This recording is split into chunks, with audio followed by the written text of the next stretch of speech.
बिस्मिल्लाहिर्रहमानिर्रहीम। शराब के ऊपर मैं ये क्लिप बना रहा हूँ।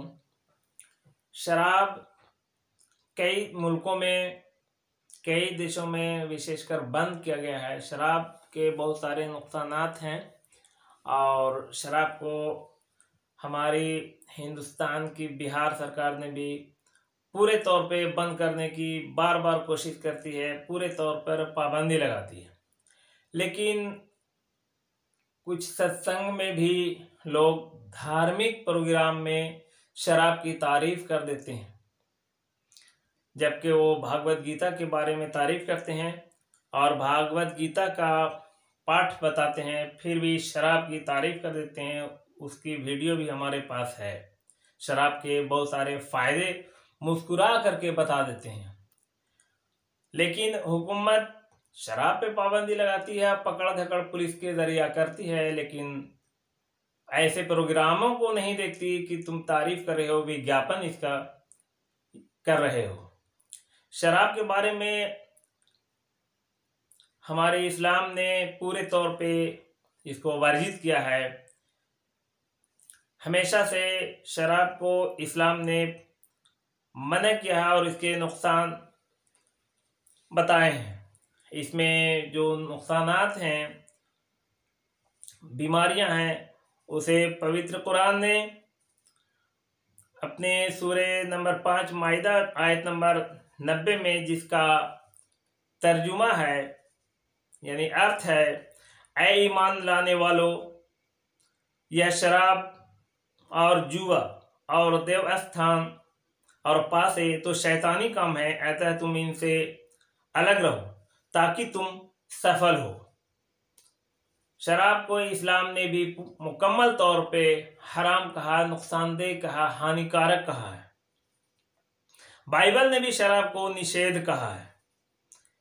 दाख, मधु, ठट्ठा करने वाले और मदिरा यानी शराब हल्ला मचाने वाली है। जो कोई उसके कारण चूक करता है वह बुद्धिमान नहीं है, नीति वचन में है। दाख रस यानी शराब से मतवाले न बनो, इफसियों में है। शराब इंसान की शक्ति और सहन शक्ति को क्षति पहुंचाती है। इंसान के मस्तिष्क में एक अवरोधक केंद्र इनहिबिटरी सेंटर होता है। यह केंद्र उसे ऐसी कामों से रोक देता है जिन्हें वह गलत समझता है।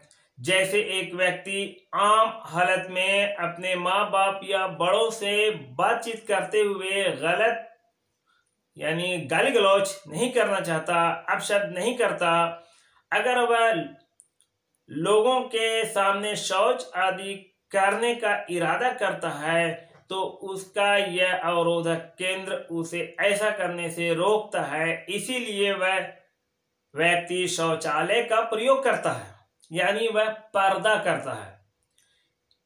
जब एक व्यक्ति शराब का प्रयोग करता है तो इसका यह अवरोधक केंद्र अवरोध की अपनी शक्ति खो देता है। यही वह मूल कारण है जिसकी वजह से शराब का आदी व्यक्ति अक्सर ऐसा व्यवहार कर बैठता है जो उसकी नियमित आदतों और गुणों से बिल्कुल मेल नहीं खाता। जैसे शराब के नशे में धूत एक व्यक्ति को देखा जाता है कि वह अपने माँ बाप से बात करते हुए उन्हें अत्यंत भद्दी और भौंडी गालियां बक रहा है। कुछ शराबी तो अपने कपड़ों में पेशाब तक कर देते हैं, कहीं नाले में गिर पड़ते हैं। कभी शराब के नशों में वो खुद का अपना पैसा रुपया फाड़ देते हैं, कपड़े फाड़ डालते हैं। शराब पीने वाला न तो सही ढंग से बातचीत कर पाता है और न ही सही ढंग से चल पाता है। शराब धीरे धीरे उसकी बॉडी को भी खा जाता है।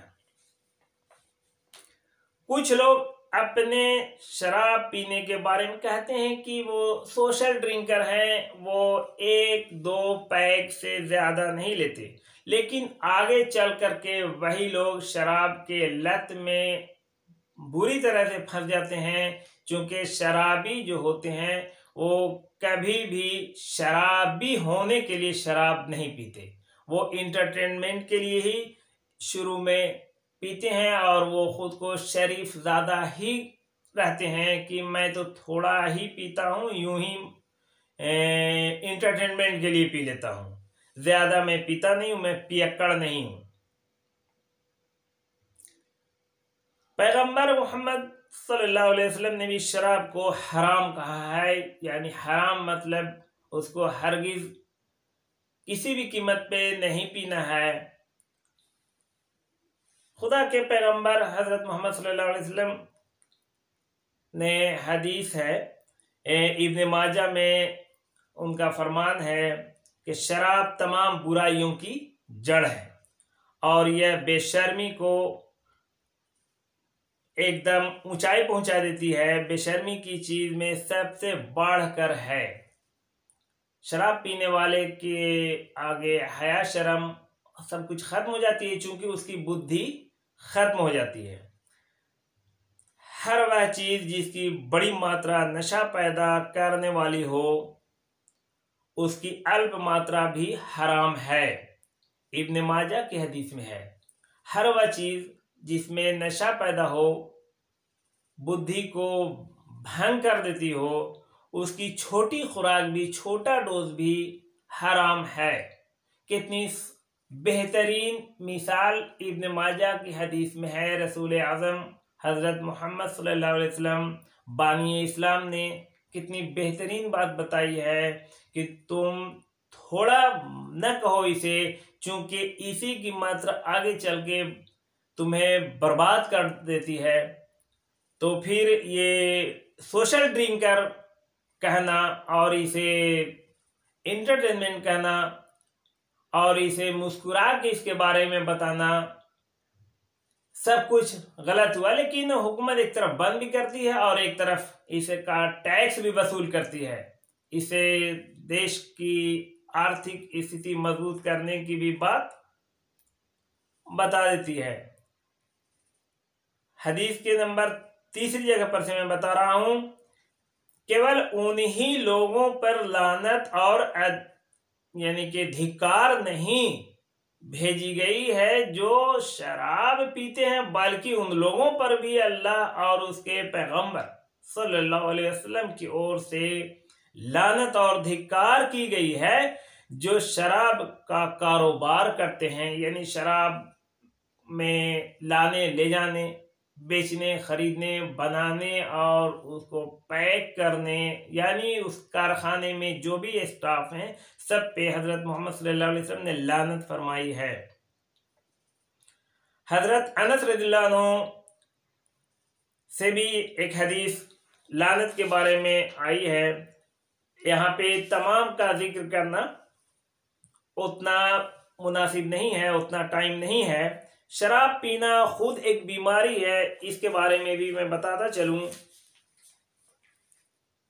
कि डॉक्टर लोग शराब पीने वालों के संबंध में किसी प्रकार के पक्षपात बताते हुए, यानी पक्षपात से बचते हुए वह विचार प्रकट करते हैं कि शराब पीना एक आदत नहीं है बल्कि खुद एक बीमारी है। इस्लामिक रिसर्च फाउंडेशन ने भी एक पत्रिका प्रकाशित की है, उसके अनुसार अगर शराब पीना है तो यही एक बीमारी है। जो बोतल में बिकती है उसका विज्ञापन अखबार और पत्रिकाओं में छपता और टीवी तथा रेडियो पर प्रसारित होता है। लिखा है, एकदम सही लिखा है कि शराब पीना बुराई भी है और इसका प्रचार भी होता है। सभी इसे बुरा भी जानते हैं और इसे प्रचार भी कर देते हैं। खुदा ने हमें शैतान की इस चाल से बाखबर किया है। इस्लाम एक प्राकृतिक धर्म है, उसकी शिक्षाएं इंसान की प्राकृतिक हालतों की रक्षा करती हैं। शराब पीना वास्तव में इंसान को अपनी फितरत के रास्ते से विमुख होना है, व्यक्तिगत स्तर पर भी और सामाजिक स्तर पर भी। तो शराब का सेवन इंसान को हमेशा ही हानि पहुंचाता है।